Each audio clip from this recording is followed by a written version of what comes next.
Assalamualaikum warahmatullahi wabarakatuh. Hai anak hebat, apa kabar? Berjumpa kembali dalam pembelajaran hari ini. Salam sehat, ceria, dan semangat. Kita akan belajar muatan bahasa Indonesia, tema 3, tokoh dan penemuan, subtema 1, penemuan yang mengubah dunia, dengan materi ajar teks eksplanasi. Tujuan pembelajaran kita kali ini agar peserta didik dapat menjelaskan ciri-ciri dan struktur teks eksplanasi. Apa yang dimaksud dengan teks eksplanasi?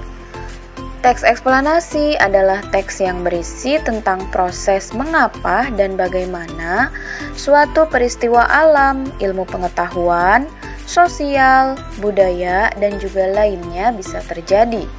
Informasi yang berada dalam teks eksplanasi berasal dari hasil pengamatan, dirasakan dan juga sebagai pembelajaran bagi pembacanya. Lalu, tujuan teks eksplanasi ada dua. Yang pertama, menjelaskan fenomena yang terjadi, dan yang kedua, menjelaskan sebab akibat dari suatu peristiwa. Selanjutnya adalah ciri-ciri teks eksplanasi. Yang pertama, strukturnya terdiri dari pernyataan umum, urutan sebab akibat, serta interpretasi. Yang kedua, informasi yang dimuat berdasarkan fakta atau bersifat faktual. Yang ketiga, memuat informasi yang sifatnya ilmiah, contohnya seperti sains. Yang keempat, bersifat informatif, tidak berusaha mempengaruhi pembaca agar percaya terhadap hal yang dibahas.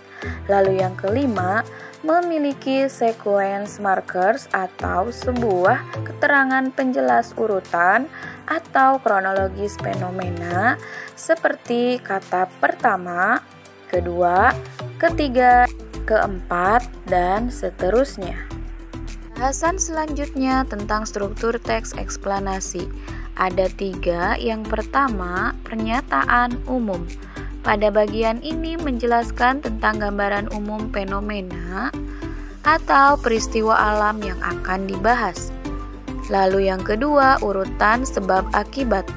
Pada bagian ini menjelaskan tentang penyebab dan akibat yang ditimbulkan dari fenomena tersebut secara runtut. Lalu yang ketiga, interpretasi. Pada bagian ini berisi kesimpulan dari topik yang sudah dijelaskan. Perhatikan contoh teks eksplanasi berikut ini. Ada bacaan yang berjudul James Watt, sang penemu mesin uap. Paragraf pertama. James Watt adalah penemu yang mengembangkan mesin uap sehingga menjadi dasar dari revolusi industri. Ia lahir pada tanggal 19 Januari tahun 1736 di Greenock, Skotlandia.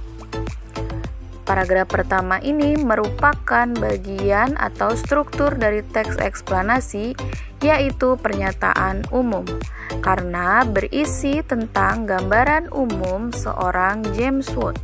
Paragraf kedua. Ketika berusia 18 tahun, Watt melakukan perjalanan ke London untuk melanjutkan studinya tentang pembuatan instrumen dan peralatan selama 1 tahun. Setelah itu, ia kembali ke Skotlandia dengan tujuan membuat sendiri bisnis pembuatan instrumennya. James Watt mulai melakukan percobaan setelah temannya, Profesor John Robinson, mengenalkan tentang mesin uap. Pada tahun 1765, dia berhasil membuat sebuah model mesin uap yang dapat bekerja dengan baik.